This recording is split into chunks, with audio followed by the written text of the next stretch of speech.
Hello everybody and welcome to the Portal 2 tutorial of the century. Today, I'm going to show you how to marry quantum physics with electromagnetism and create a single unified theory for all physical forces. And then I'm going to show you how to make multicellular organisms from scratch.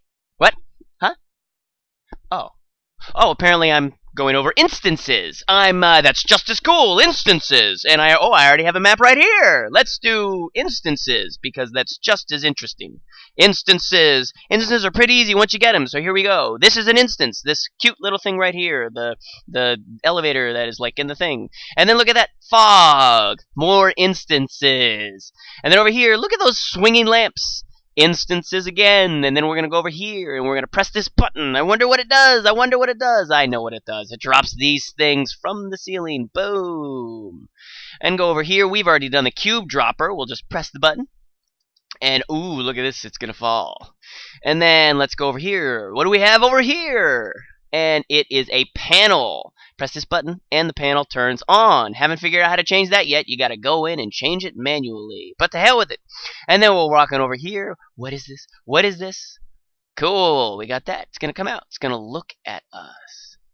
And then over here we have one more door. Look at that cute little door. It's just over here. It's so cute. And then we're going to open that up. Alright, and then here we go. We're going to the ending of the level. And then you walk through there and you go up. So I got to rearrange my microphone. Ooh, yeah, sorry about that. Okay, so this is how I'm going to go over instances. Pretty much we're going to go over what the hell they are. And then I'm just going to go through the majority of them and show how to build them. Like pretty much I'm going to go over every instance. As you can see, this is not a short tutorial. So you know, this is like instances as a whole. It's going over the entire thing. There are certain specific instance things that it will not be included, but this hopefully will go over everything. So I'm building a very large cube because of the fog.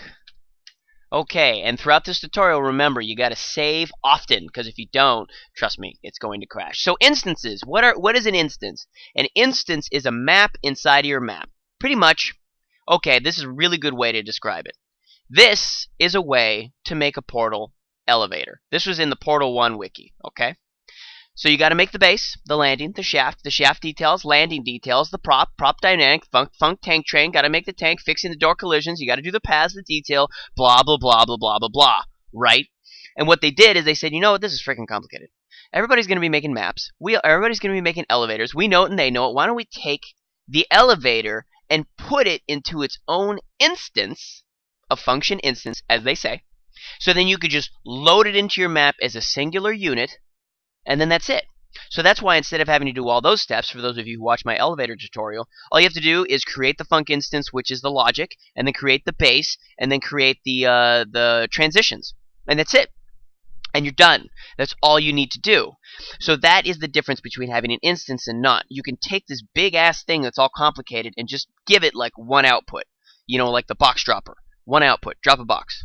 And then they take all of that and they condense it down into this one instance. That's it. That's all it is. Okay? So now I'm going to just go through them all, one by one, all the way down the list, and show you what the hell they all are. So, here we go. Func instance. Func instance. Apply. I'm going to give this one the name of env, because this is the environment instance. Browse. So go over in your main instances directory and choose global ents. Now global ents, this is a neat way you can go and actually, whoop, I got to save it and then go back out. Save it. So I had to save it and then I got to load it up again. And there it is. So you can go inside of it to have a look-see around. And go to instances and do view instances, show normal.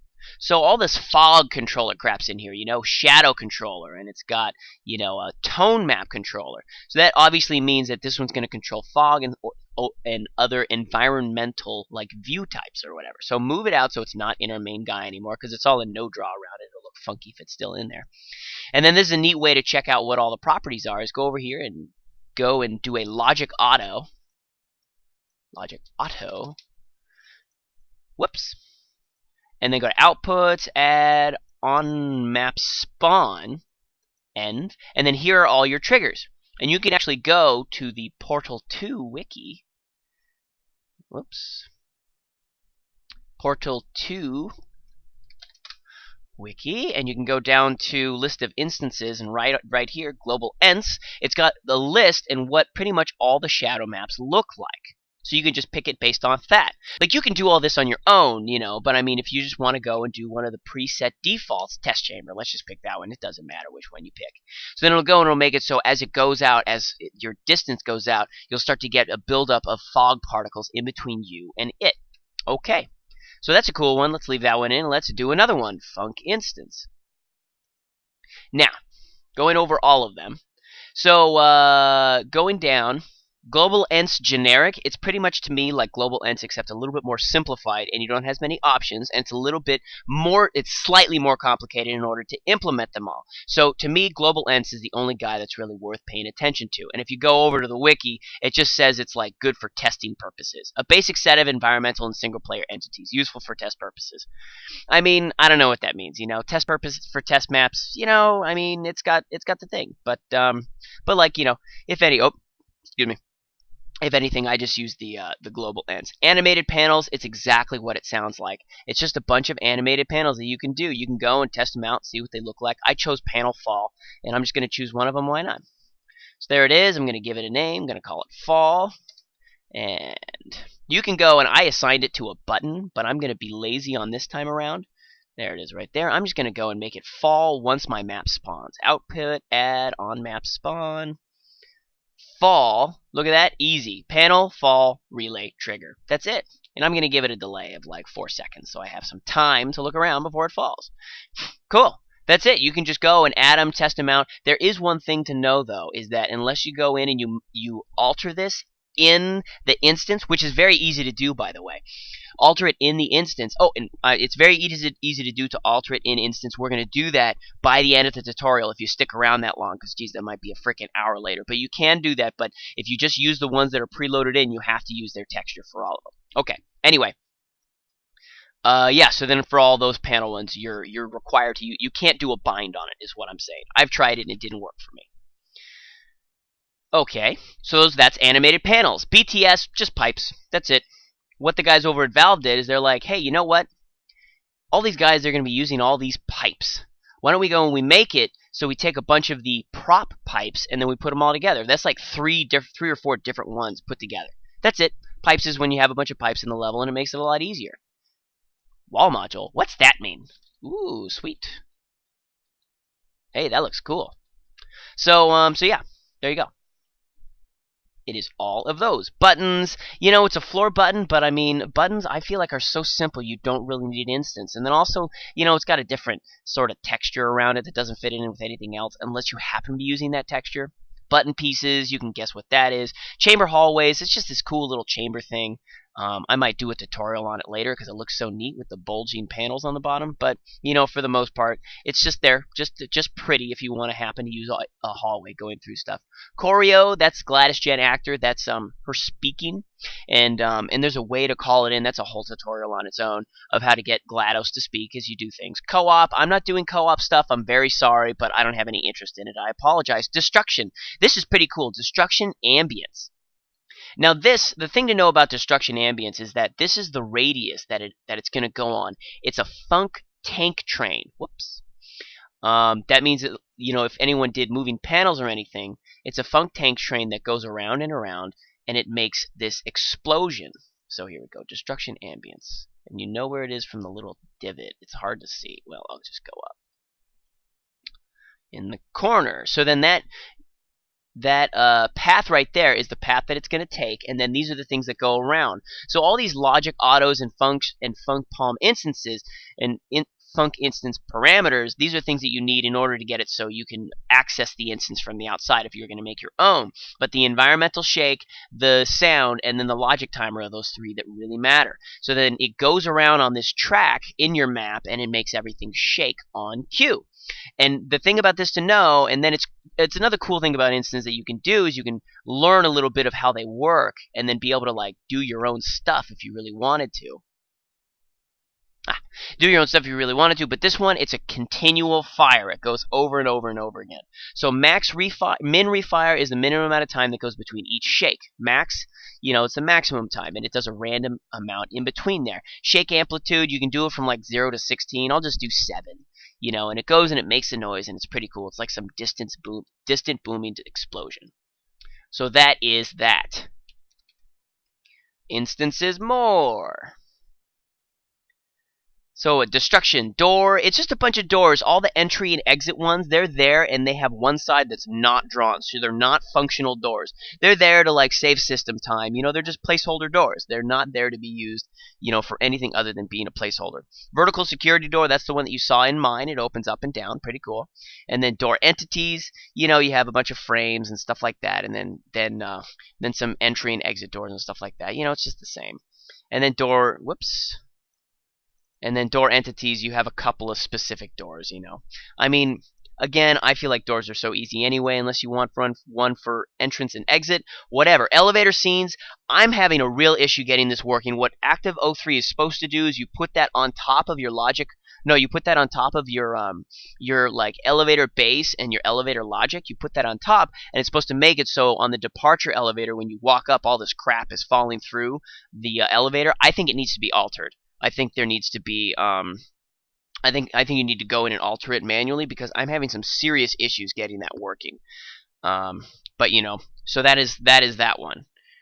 One that I haven't got figured out. Gameplay. So this is like the majority of all the ones you're probably going to use. You know, animated push out bridge cat. You know, it's a bunch of animated things. Those are a bunch of animated panels and stuff. Cleanser embedded. That's, you know, that's where it's a portal cleanser. It's one that's already there. You don't have to set it up. Crusher ceiling, cube dropper. Like, it's a bunch of stuff that's all set up, and they all have just these real, you know, crusher ceiling. I mean, look. It's just it's a crusher that's already set. Everything's already good. Where the hell is it? Oh yeah, okay, so it's right there. It's just hard to see. So it's all set in and everything, and it's all effed up. So I can't see it. There it is. Anyway, crusher ceiling, it's exactly what you'd think it was. And you know, I went over and I made a cube dropper, but you guys already know how to do that, so I'm going to move on. Labs. Labs is just placeholder stuff. You go and you put it, and it's a lab that's like in your map. You can walk in and out or whatever. It's that simple. Lights. Lights are really cool. It's all these lights. I picked the underground swinging swinging ceiling lamp. But like all these, you can just pick a lamp, put it into your map. It's that simple. And then they might have like a couple of properties that you can set or reset. Okay, moving on. Monitors. Monitors, Wheatley Big Screen, Wheatley Studio. This one requires two different things. So then you have Wheatley Big Screen, and you got to click on it and get it obviously in your map. Okay, that looks like a good orientation. And then you have to go outside, and you want to put this somewhere where it's far away from everything. And this one you have to put the studio.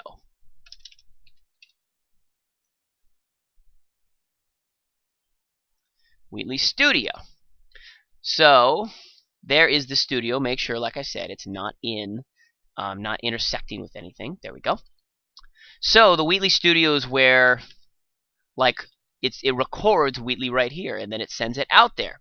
So what you want to do, you can give them both a name. Okay, let's give them both a name. I'll call just one Wheatley, and then I'll go out and I'll call this one Wheatley Studio.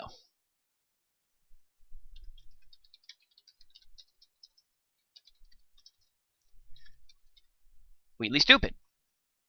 And then you want to go over, or the way that you can alter it is you go and you can attach it to any sort of trigger or button or whatever. I'm going to use the Logic Auto. I already got in there.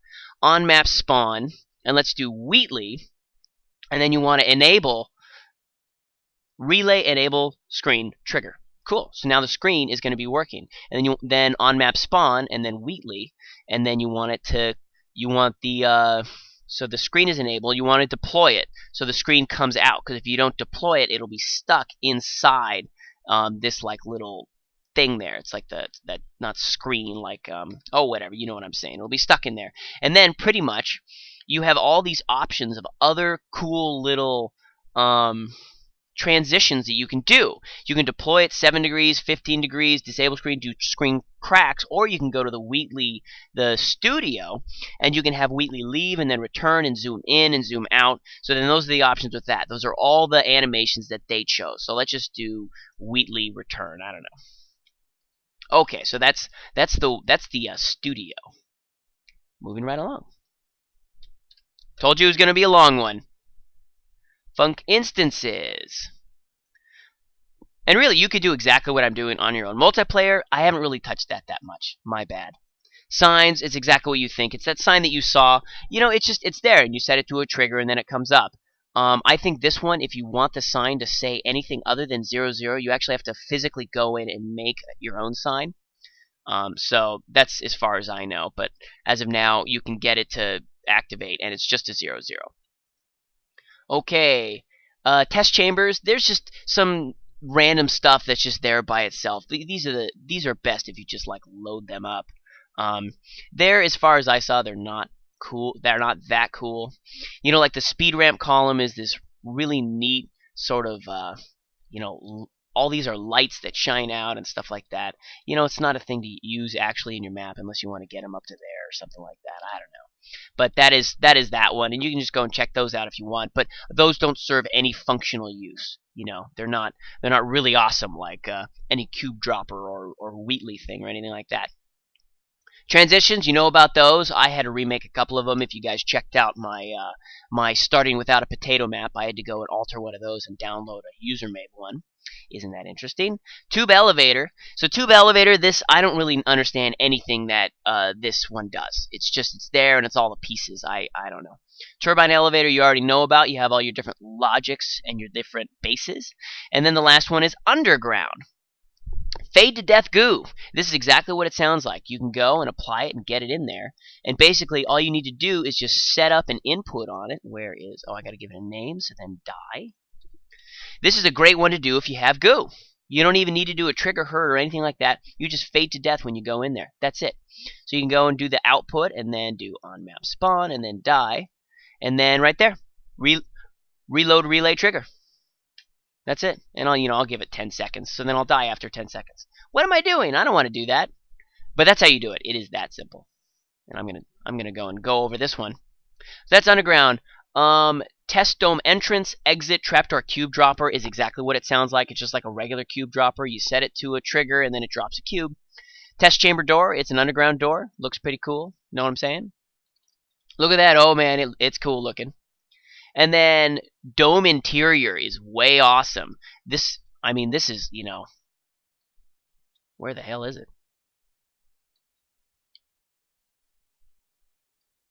Phew. It's hard to see. I'm having some serious issues. Oh gosh. Well, it's there somewhere. Issues. Hell with it. Let's just load it up by itself. Underground dome interior.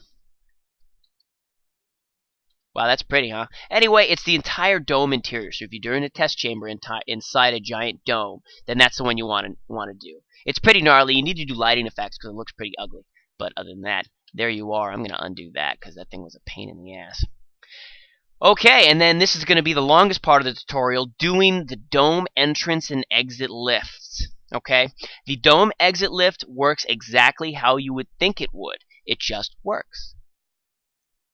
Okay, so this one I'm going to do a little bit of cheating right now. I'm going to go here and go to a filter of black and scroll all the way down and pick just this one right here. And then I'm going to draw a box that's going to be big enough to encompass all my map. But it's not going to go and have to do a bunch of lighting BS. Because the thing is that, the entry and exit lists take up a lot of space.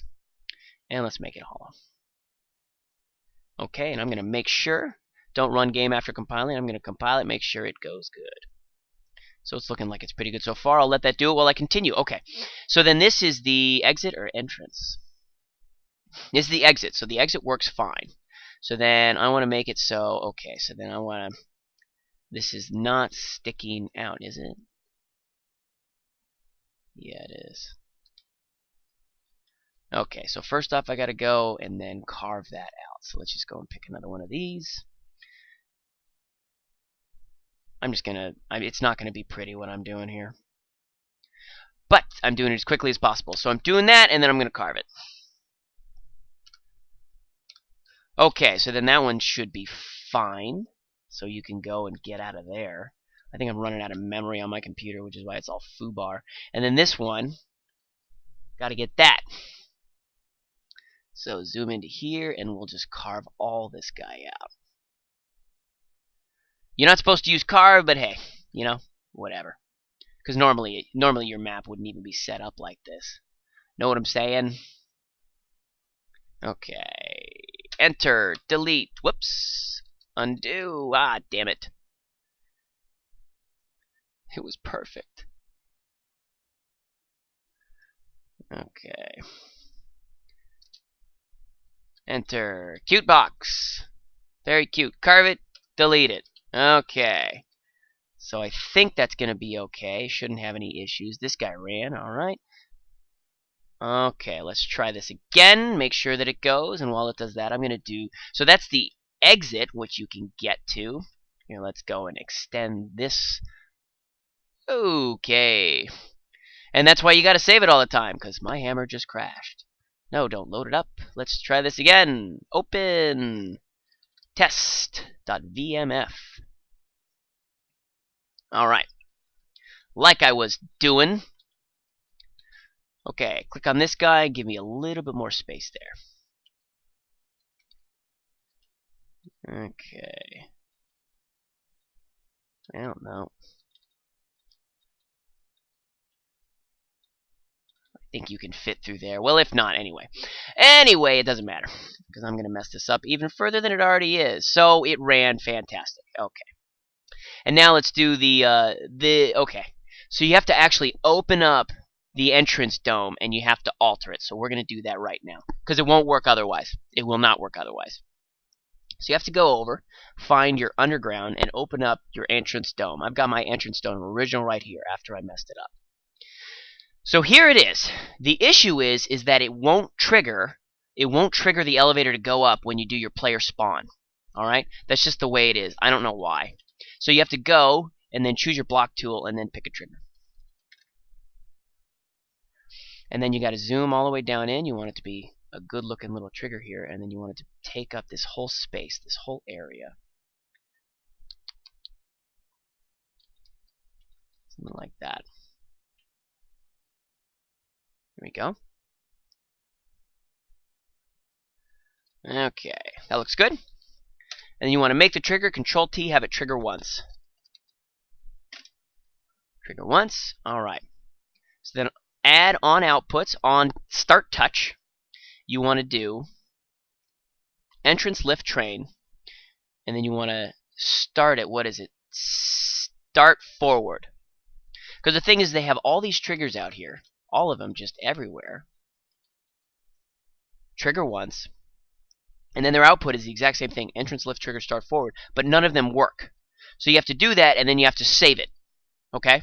Save it over and make it a new one or whatever. I already saved it, so I'm not going to mess up my original because, you know, maybe there's some reason why it's there, but hell, I couldn't figure it out. And then, what the hell is this? Oh, that's right. That's my wheatley thing, which I'm going to move a little bit over. Okay, and then out here, I'm going to make my entrance lift. So, func instance. And then you don't need to give it a name, and then go here to my new entrance lift, 01. Apply that. Okay. So let's get it so it's not in the wall anymore. But get it as close as possible. Alright, that looks pretty good. And then now I want to go over and carve that out. Whoop, I want to change it from trigger to something that's anything. And then I do not want to be that whole area.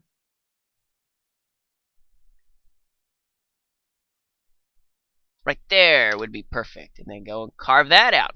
Alright, delete. Cool. So here's what you got to do. You got to go all the way down in here. Well, first you have to go right outside and make a player start point. And then you got to drag him inside. Then you want to move down in here. You want to drag him down. Because you want him to be right here. Right here in the little chamber, but you want him to be above the trigger. So he falls down and he nails the trigger. Alright. And then you got to go over. And then make your transition. Instance, apply. and then go back over to transitions, and then do your departure, transition, arrival, transition, ends. Apply. Okay, well that's about it. That just went over pretty much all of the of Func instances and what they do. Some of the gameplay instances are slightly more complicated, and they require other tutorials to show how those go, because you can't really talk about it in 30 seconds when I'm going over all of these, because I already know this is a long tutorial and I apologize. But that's pretty much it. That's how you can go and just use Func instances whenever you want to. They're really, really applicable. And then you know how to go in and alter it, like what I just did. Now there's other things that have to do with Func instances, like Func instance proxy input output, Func instance proxy IO. That one I'm kind of shaky on. I don't know absolutely enough about them to want to go into in the Func instance parameters and input output proxy. Those things control how you change things in game. So like you'll go and you'll alter something, and then it'll make it so the destruction thing will start to shake more or less. I'm not too solid on that. I don't really understand that totally, which is the reason why I'm not making a tutorial on that and why I did this. But I'll get to that later, obviously, which is why I'm talking about it. So I'm going to run this, see if it goes, and hopefully it goes well, and now you know how to do, pretty much. Hopefully after this long ass tutorial, Func instances will not be intimidating anymore. That they're just there. They're there to be used, and if you can plug them in, they will save you time and a lot of headache trying to get all this BS stuff working. So, how you guys doing? You okay? Sorry about the whole physics thing, but okay, there we go. So that worked for me. Hopefully it worked for you. Let me know if it doesn't. I know it's a pain in the ass. Look at this. Woo! Okay, in what, like 4 seconds, and then this guy's gonna fall? 3, 4, fall, fall, fall, fall, fall. It's not falling. But this guy's open. And, oh, it did fall. Oh, I missed it. Oh, I get it. What the hell is that? I don't know what that is. And then here's the exit. Cool. Well, that's about it. I could fit on. So that's about it. That went through everything, and I hope it helped. And if so cool, guys. I don't know what I'm trying to. Oh, there it is. There it is. I got it. I got it. I got it. Later.